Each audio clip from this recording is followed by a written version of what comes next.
thank you guys so much for having me and being willing to hear from me today.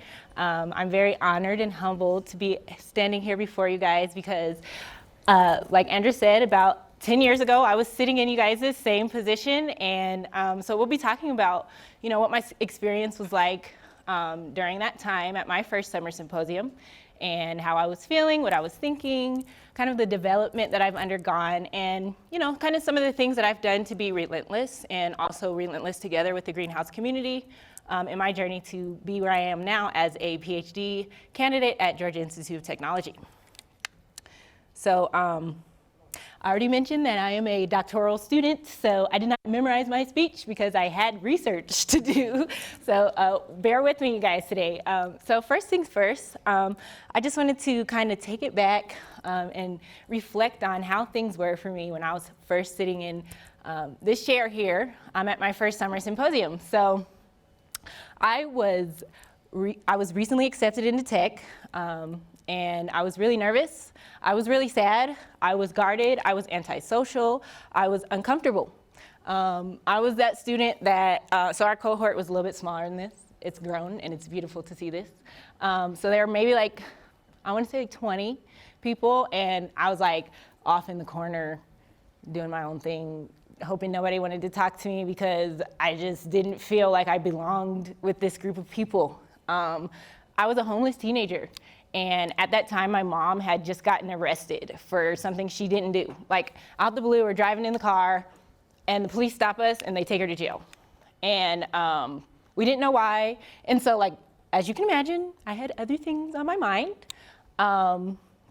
So drawing in on that perspective, I really didn't realize that this would become such an important community of support for me. So in high school, my academic experience kind of reflected how I behaved at my summer symposium. I was isolated during my academic experience. I was the only person of color in my accelerated classes. I'm from Colorado, as Andrew mentioned, so I was in a program known as the International Baccalaureate Program, and I was 2 years ahead of the, regular IB curriculum.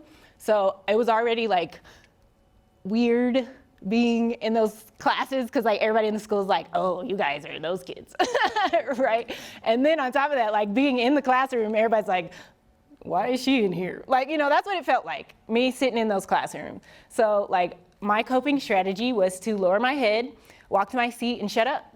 And so that's what I did. And I mastered that coping strategy. And so as a high school graduate, getting ready to go to college, that was my perspective. And there were no friends, no acceptance, no tolerance. So that's kind of the perspective I was at, sitting in you guys' seat. So thankfully, in college, as a greenhouse scholar, I learned how much I could depend on this community when going through tough times and overcoming obstacles. So first things first, the first story I want to tell you guys is about a greenhouse scholar alum, Destiny Hardney. She was, I think, 2 years older than me, and I gravitated to her naturally because she was, also a woman of color. She was very soft-spoken, she was welcoming, she was somebody that I felt I could relate to immediately without having to get over my introvertedness or my antisocial issues that were going on in my head. So she was very welcoming to me, and then when I found out that she was actually a Georgia greenhouse scholar, we were a part of the same kind of cohort. There was a different program at the time where they would group scholars together based on your region. So greenhouse kind of facilitated my first friend in college. So that was great. She went to Spelman, I went to Georgia Tech, and she was really nice. And she helped me a lot with my transition into college. So this is my reminder to you to please utilize your network of scholars. Everybody in this room can be a great resource for you, a valuable resource. You don't know what you're about to go through. You have no idea what's coming. And I say that with so much optimism, but also wanting you guys to realize you guys are adults and you're getting ready to start a whole new chapter in your life. And is everybody going into their first year? Or are there people who are a little bit older? What years are you guys right now? All of them. Oh, great. So some of you guys know what I'm talking about. That's good. So let's keep going then. So my entire undergraduate career was chaotic. During my sophomore year, So as you guys can imagine, again, painting this picture, I'm kind of that person that's like, I want to be connected to people, but I'm nervous and don't know how to make friends or talk to people. So I leave Colorado, go to Georgia, and Destiny's like already like in her studies. So like she's not really trying to like to hold my hand through college, right? So I get to school and I make some friends, and my sophomore year, my laptop was stolen because our house was robbed. But thankfully, due to the flex funding program at Greenhouse Scholars, I was able to get a new laptop. But the following year, I found myself in an abusive relationship. My sister passed away, and then my brother passed away. And to put it quite simply, I almost lost my mind. That was a very, very difficult time for me. First of all, can I just tell you guys, I'm be honest. When I'm very dramatic, so when I came in the house and I saw my stuff was gone, I fell to the floor. Okay, I'm not gonna do that today, but that's what I did, okay? I was hurt. That was my life. That's everything. You know, we're transitioning from learning everything with textbooks to doing everything online. You know, I'm saying transition because, again, I'm a little bit more your senior. So I was just devastated. To have the flex funding program available to me was like an eye-opener in so many ways, because I was isolated in the sense of regionally, right, geographically, not here. But they still reached out and literally changed the whole impact and trajectory of my academic experience from just being able to do that. So the challenges were really only just beginning. I mentioned to you guys that I was in an abusive relationship, and then I dealt with the passing of 2 of my siblings. So that was really, really hard, and all those things kind of happened like right after each other. So I have a question for you, and you can just raise your hand. You don't have to raise it high. But I wonder if any of you guys have ever found yourself considering to do something you normally wouldn't do because you're upset or you have some frustration. In other words, you're angry, anything like that. Just kind of finding yourself acting out of character. So going through all these traumatic experiences. So like, I'm from Colorado. We're very protected and sheltered growing up here. This is a great state. But I know some of you guys are from areas where it's not the same, right? So like when I got robbed, I was like, what? People do this to other people? How dare they? They see me working hard. Like, this is not okay, right? So like I got upset. And then, you know, I'm in school trying to just make it out, right? I'm just trying to make it out. My goal was to break these poverty barriers that my family was surrounded by and just make it through college. I didn't necessarily I had dreams, but I didn't even know if I really believed that they could happen, right? So at this time, I was really upset, and every day I had to exercise controlling that temper, but things were weighing on me. So things were kind of bottling up and getting ready to explode. And many days I toyed with the idea of releasing my anger on social media, like, man, type it out. I know somebody can relate. At least one person typing out them long paragraphs.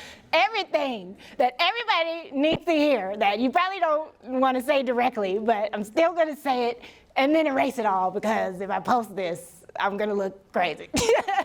So I would go to the Greenhouse Scholars Facebook page to find my motivation and my inspiration, and really to remind me of who I am and what I should and should not be doing. So here's what my strategy looked like. I would go to the Facebook. Oh, I sound old. I would go to Facebook and click on the Greenhouse Scholars page, and then I would read everybody's posts and be reminded of the great things my peers were doing. I mean, it really encouraged me, because if nothing else, I knew that somebody else saw in me what they saw in all of you guys and in all of the alum that are part of this program.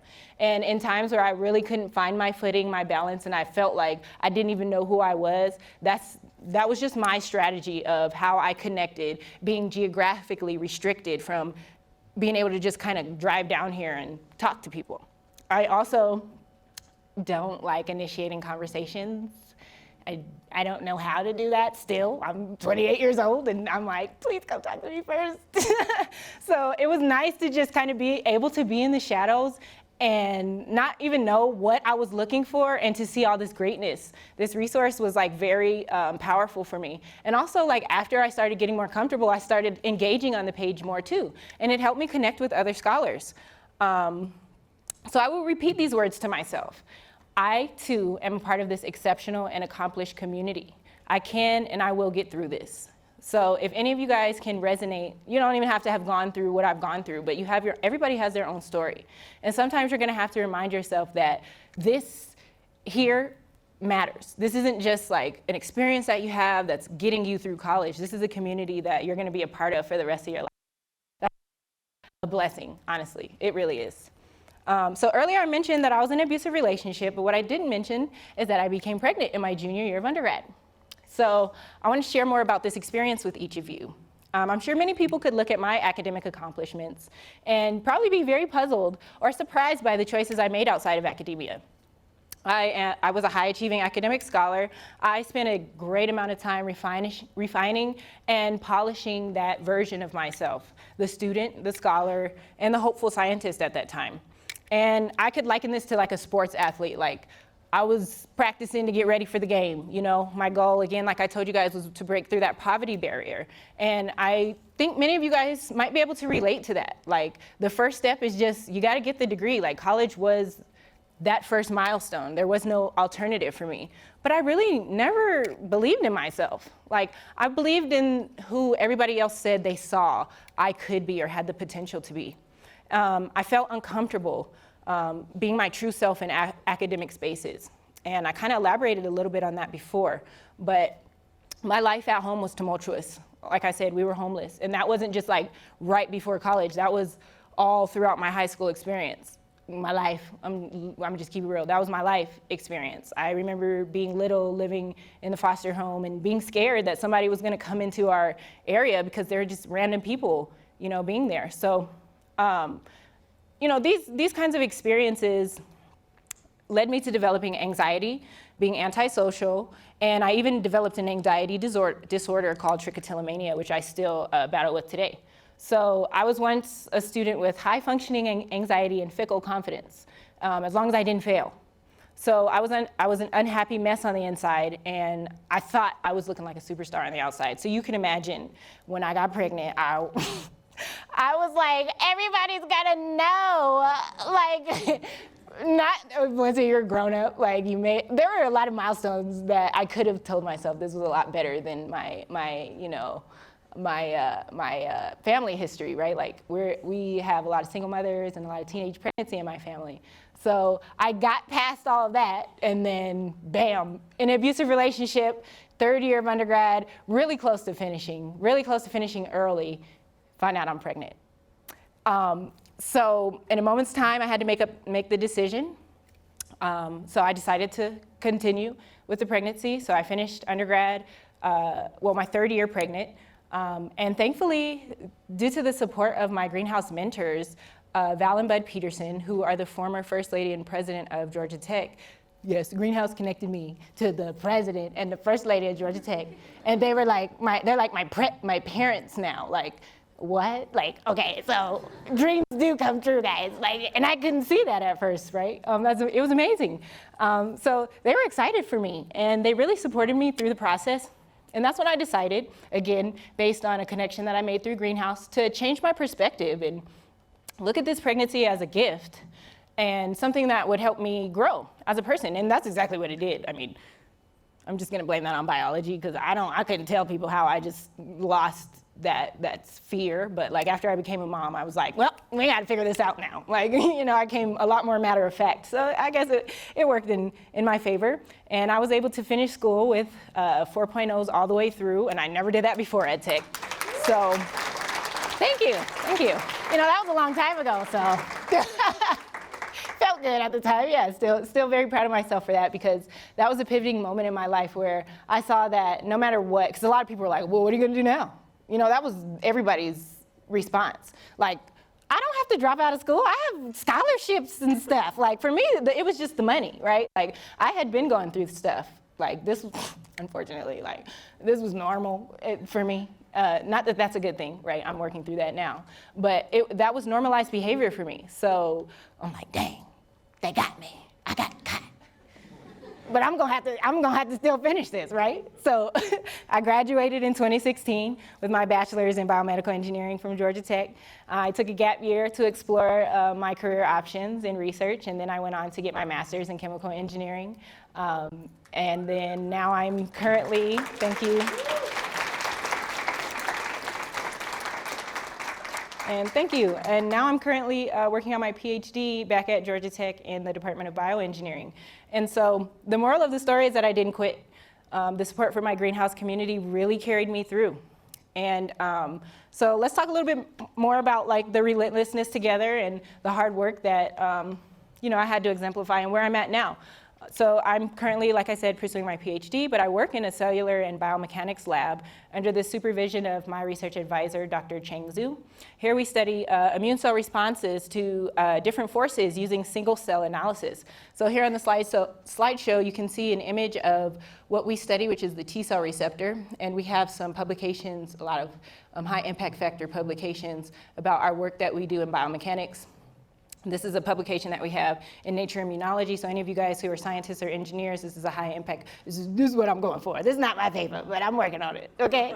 But this is the lab I'm in, and I'm very excited about it because, I never could imagine that me starting research in my third year of undergrad, right? Kind of late. A lot of people start early. I started my third year, and I'm back at Tech. The #1 program, maybe #2 now because Johns Hopkins, but we're up there, right? Top 3. And, I'm doing some pretty good work. So my thesis work is actually aiming to identify the specific antigen that triggers the development of a hair loss condition known as alopecia areata. So alopecia areata is a CD8 positive T cell mediated disease that causes hair loss. So the type of immune cells that we study in our lab fall right under the umbrella of this autoimmune disease. And I'm interested in figuring out what it is within this immune synapse that's causing the activation of these T cells so that I can better characterize the functionality of T cells that are identified and implicated in autoimmune conditions. So, oh, I tried, I did. Sorry. These guys kill whatever's, causing the problem, and then I'm trying to figure out what they're killing. Does that help? All right, so my work will allow me to develop personalized treatment regimens for patients based on the molecular analysis of the T cell behavior. So I'm trying to work towards shifting the paradigm of the medical industry and changing it to where we have more personalized medicine rather than this general population-based medical treatment. So I'm really excited about that. I am working to start my own company also called Doctrina Gore, which will provide alopecia patients with a personalized kit derived from completely natural ingredients for treating this disease. Excuse me. So currently I have a patient who has scarring alopecia, which is thought to be completely irreversible. And right now in the field we characterize it. This is not my patient, okay? This is Congresswoman Ayanna Pressley. I'm getting there. We're gonna get there. And LeBron, because But that's my friend. That's my friend. I love his work. All right, these are my dreams. This is the stuff I think about at 3 o'clock in the morning.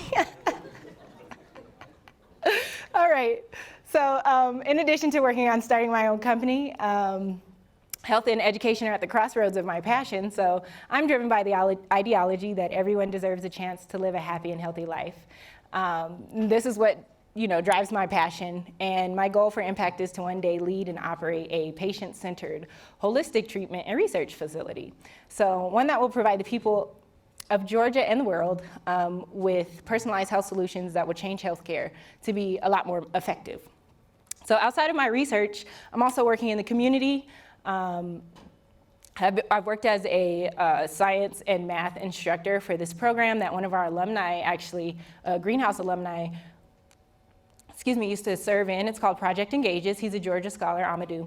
And as the instructor for this program, I was in awe to see, him go from a high school senior to giving speeches at the annual Inspire. So it's really cool to see how the greenhouse community can be interwoven into your network in ways that you really didn't anticipate. And so that's why I really charge you guys, especially earlier in this speech, to really capitalize on these relationships with your scholars and really capitalize on this community, because you never know what kind of network you're really a part of. So in addition to working with Project Engages, I'm also founder of a PhD program where we work with not only single mothers, but parents in PhD programs, and provide a fostering environment to help support the accomplishments of both the parent and the student so that we can create this community and it's not so taboo to have kids when you're in academia. So for me, relentlessness together means planting yourself in an environment that will foster your growth, especially when the going gets tough. In this community, I found a place where I no longer felt like a fly on the wall, but an individual with a story and a promising future destined to make a change in this world. I've never had people rally around me like the Greenhouse Scholars community did, never in my life. And it really made me into a confident and resourceful scientist and engineer. I never saw this day when I was a part of the Greenhouse cohort. Even after I graduated from undergrad, I was still dealing with a lot of things that I told you guys about. I didn't even smile at my graduation because I was upset I didn't have honors. You guys, no, nobody will relate. You guys are all get honors. I was like 0.03 off. I was mad. I was mad. Oh, goodness. But I mean, I hope you guys can really see the impact and the power that the Greenhouse community has had for me. Every step of the way, they've been supportive, and even beyond my undergraduate experience, into my graduate experience, and after into my professional experience, I'll also continue to be an intricate part of this network and hopefully be able to develop further relationships with you all together.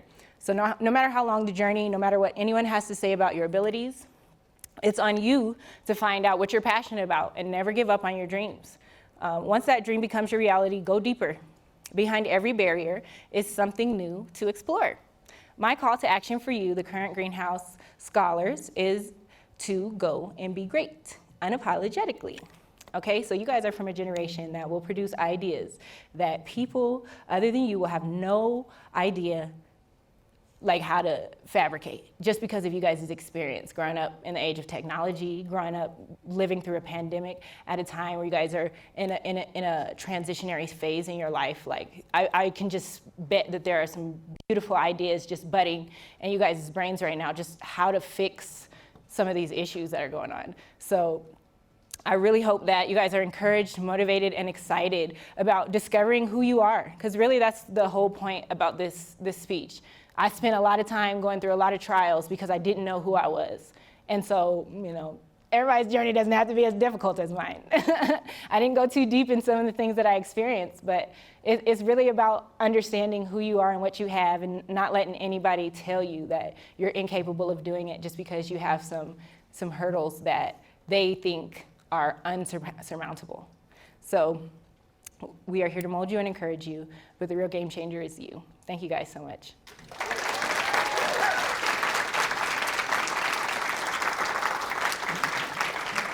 Thank you. Whoa, what a way to start the summer symposium. Yeah. Thank you so much. Do we have any questions for Valencia? Any questions? All right, unique.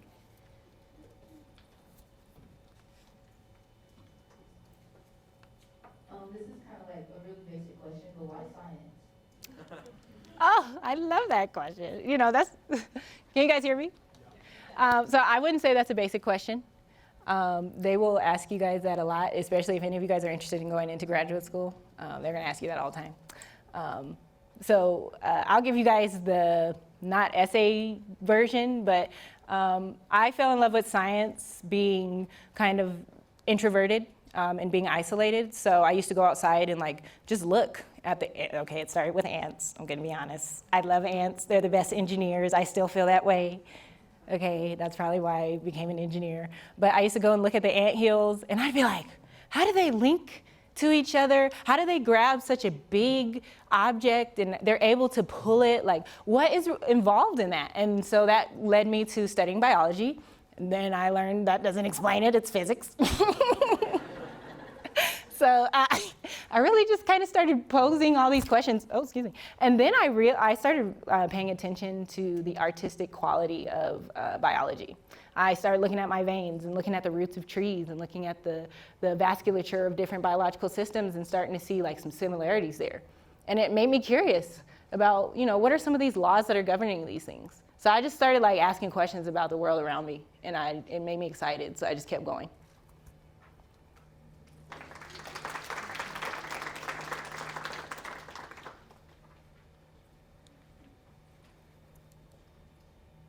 Hello.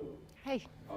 I was wondering if you could speak on just like time management, because I feel like for like a lot of us, and especially going to these schools, like very privileged people, it just seems like they have so much time, and all they have to do is. No, that's not true.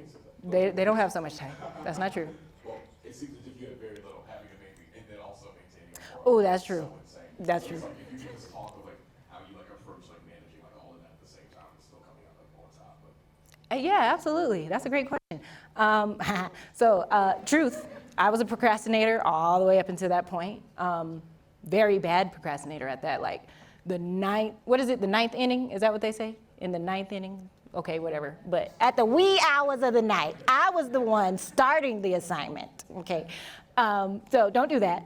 Very stressed, very stressed. That's why I have the anxiety disorder that I have now. So don't do that.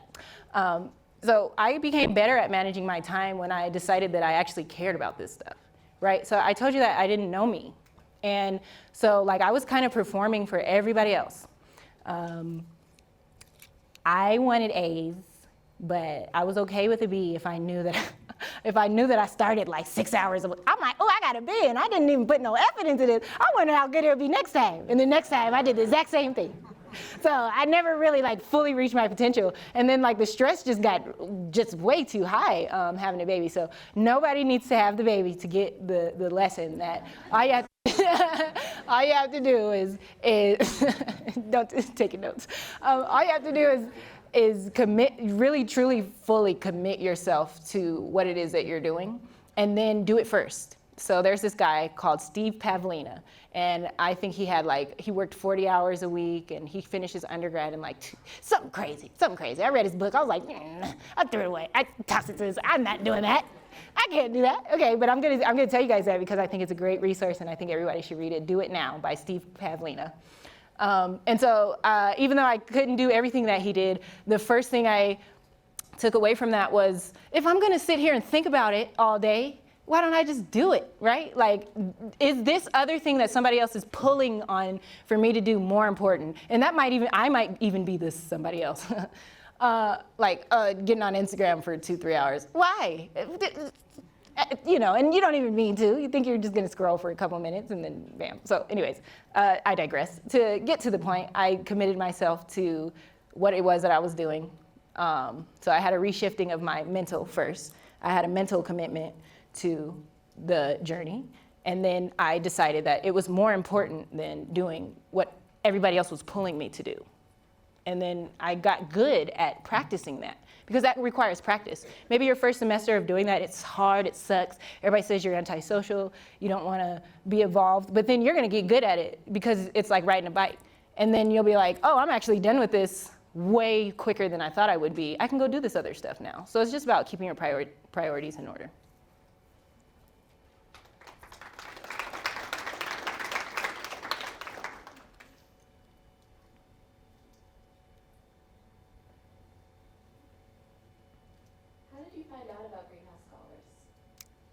Oh, great question. So I started at Smoky Hill High School. I don't know maybe I don't have to name these things, but I started there. And then I transferred to George Washington High School, which is a Denver public school.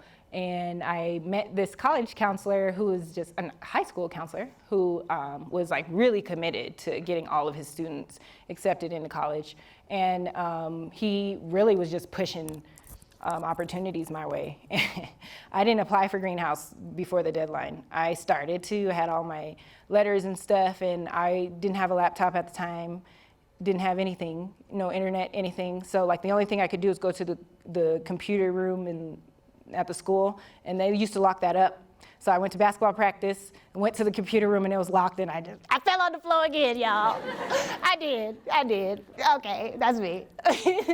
And they were so nice. They called, and they're like, what happened? You know, we got everything but, you know, the application. And I explained, like, I was trying to finish it on my phone, and I had one of them BlackBerry. Oh, it was awful.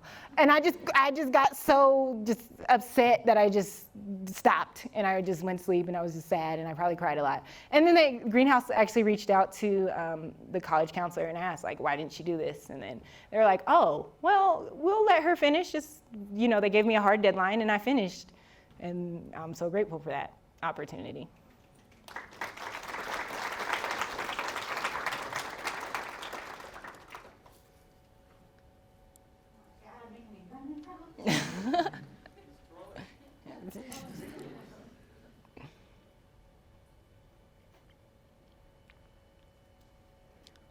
First of all, I want to thank you so much for giving such an inspiring speech. You're welcome. And since you said you were antisocial, I want to know what advice you have to because now you can see that your personality shines in your speech. So how did you develop your community speaking skills? And also you were talking about finding yourself, and now that we're all in that transition stage of having to do so much stuff, how do we balance all of that? Not with time management, I guess, because you already covered that, but what advice do you have to indulge in your interests, find your passions, and be optimistic through all of that with all the struggles that life throws at you? Oh yeah. Okay. So great question. Thank you. So I'm gonna try to remember everything. First things first. Antisocial. Still working on that. I try to find points of connectivity with individuals instead of getting lost in my head. That's usually where that happens for me, is just overthinking, overprocessing. You guys, I told Andrea I wanted to come in here with a coffee mug so I could look more official. I don't drink coffee. So these are my issues, right? Just get out your head. That's the first thing. And I cannot emphasize that enough. For me, that was my issue. Like I said, I wanted to be hiking and doing all this. I wanted to do everything. I wanted to be doing physically present in spaces that I wasn't there, right? So I let other people convince me that things that I might not have been as passionate about were more important. And that could have been, I can give a perfect example of this. In undergraduate, there was a program called the National Society of Black Engineers, called NSBE. I don't know if anybody are familiar with that if you're in engineering. And it's not just for black people, it's for minorities in general, right? So I would go to the meetings, and socially it was great, but nobody was trying to recruit biomedical engineers. So I had to make the hard decision of committing my Thursdays to being a part of, really sitting by myself and looking for research opportunities, because that's really what I wanted to do, rather than going and socializing at these events that could potentially land me an opportunity, but completely outside of the area that I knew I was passionate about. So learning yourself requires being willing to be in isolation, but not looking at that as a bad thing. And you don't always have to isolate yourself. You just have to figure out where you actually want to be. If you're feeling uncomfortable in a space, you need to say, okay, is this me? Is this me creating, kind of projecting? Or is this actually something I'm not comfortable with? And then you decide to either stay or go. And you have a plan of where you're going. You don't just say, oh, forget this, I'm done. Right? I know I wanted to do research, so I went and I sought out research opportunities. And while I didn't know where I was starting or what to do, I just looked, I said, oh wow, there's this event. I actually got my first research opportunity going to an event geared towards all men. So, I was like, I want to do this. That's not fair. I'm going. And I went. And he's like, what are you here for? And I got to meet my now mentor, who is, I'm about to write a research grant with him and hopefully bring in a few $1 million to Georgia Tech off of just walking in onto that opportunity. So I think it's about honoring what you're passionate about, and not letting other people's interpretations or perspectives skew you or sway you from committing to that. Because, oh, here's the other thing. Like, I have these great ideas that nobody's doing, right? So everybody's gonna tell you that's not gonna work. So sometimes you just have to know what to share and also whose advice is worth holding on to.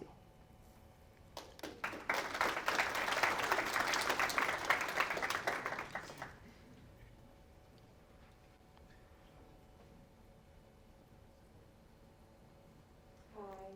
So I was curious, I know you said you were like a big advocate for like holistic medicine and like personalized Mhm. therapies. So what are your thoughts on like the vaccine with the virus that's like affecting the body so differently and that's like massively distributed?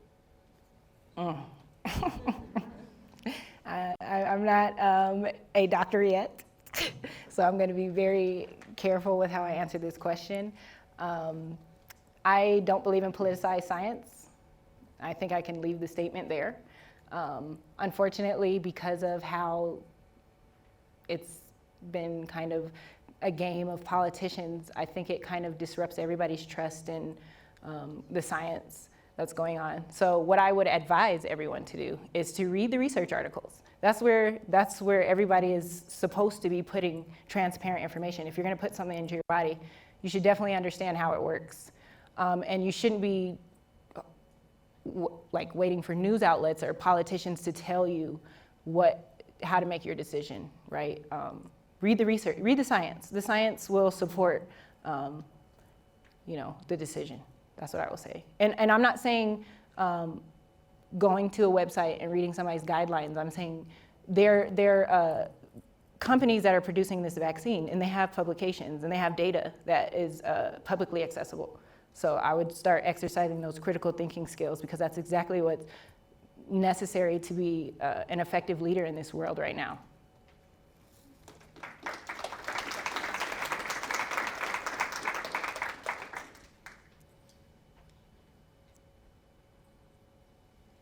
Any other questions for Valencia?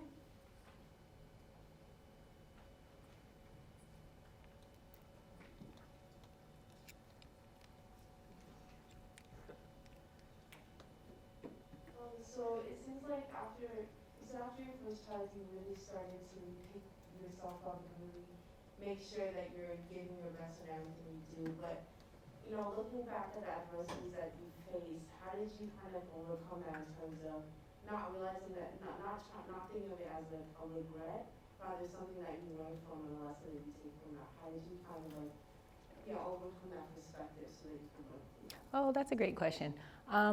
Excuse me, crying. No, okay, so I'll be honest. Yeah, no, that's the answer though, girl. I'm a crier though, so, it's okay.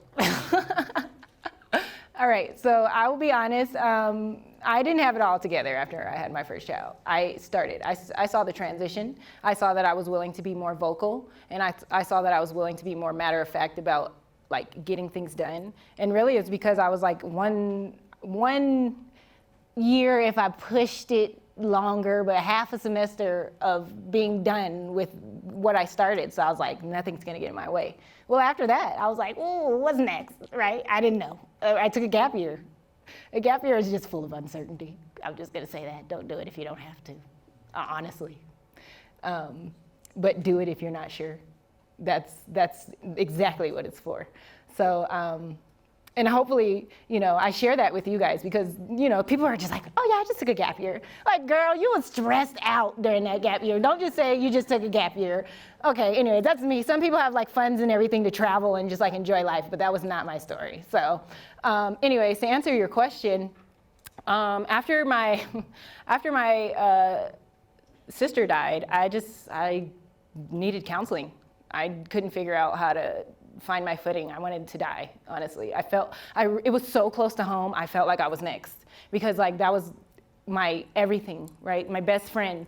So I lost my best friend, the only person who really understood me. Like if she was here and I'm up here like, doing my voice inflections and everything, you would hear her like, in the back laughing.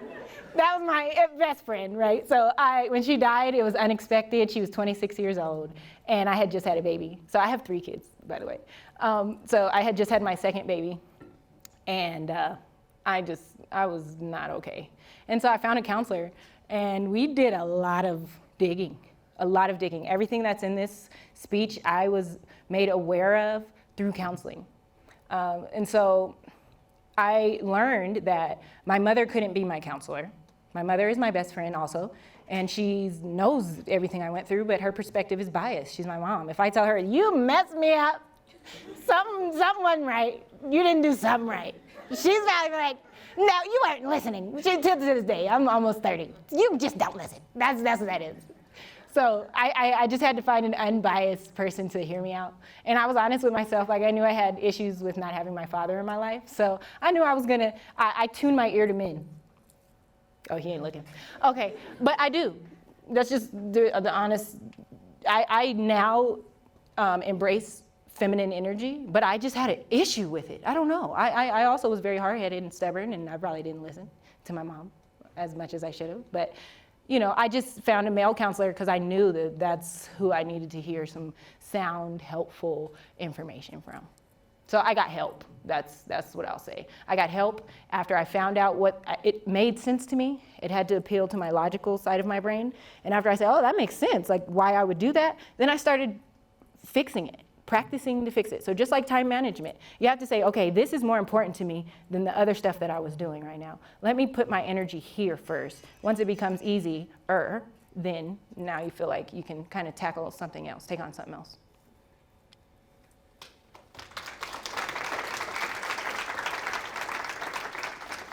This will be the final question for Valencia. I just wanted to ask about research, and as someone who's also in the science world, how did you know that you wanted to continue in research, and what advice do you have for someone to make the most out of being an undergrad in a lab and kind of a lower position in the hierarchy and the political aspect of that? Excuse me. Yeah, that's a great question. Thank you for asking about research. Yeah, I'm a nerd. So when I first started doing research, I was like frustrated because I'm like, you know, this is the problem. Why aren't we fixing the problem? Like, and then I realized, you know, you can't just take like this big old bite and like fix the big problem that you see. Like, yeah, of course. Like, so I started with the breast cancer project, and the issue is that there's an overexpression of these proteins that eat away at the tissue called proteases. And the patients were given an inhibitor for these proteases, and even with the inhibitor, they were getting sick, really bad side effects. So we were trying to figure out why. I'm like, don't give them the inhibitor, you know. Yeah, okay, whatever. You know, I like holistic medicine, so I'm like, let's take another route. But okay, that's how I am where I am now. But so I first became passionate, right? I realized, you know, this is really cool, and I actually like doing this. So I first learned, second learned what kind of learner I am. I'm a hands-on, a visual learner. So the research environment was perfect for me. I could read the papers, you know, highlight them, make sense of what it was that I did understand, what I didn't understand, and it taught me how to be proactive with my learning. Because before I go into the lab, I should know exactly what I'm about to do. I know what procedure or experiment I'm going to perform for that day, and then I have questions about that procedure. Why are we doing this step? What is the significance of this? How does this work? So a lot of biochemistry comes into play. For me, I need to understand the chemistry of what I'm doing for me to be able to appreciate it.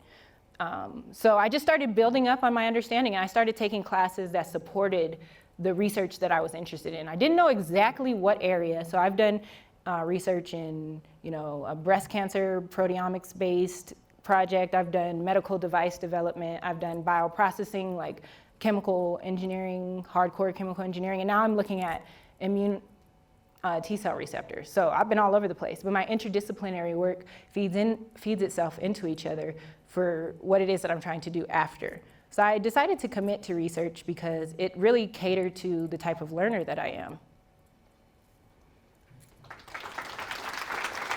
Thank you guys, thanks for having me.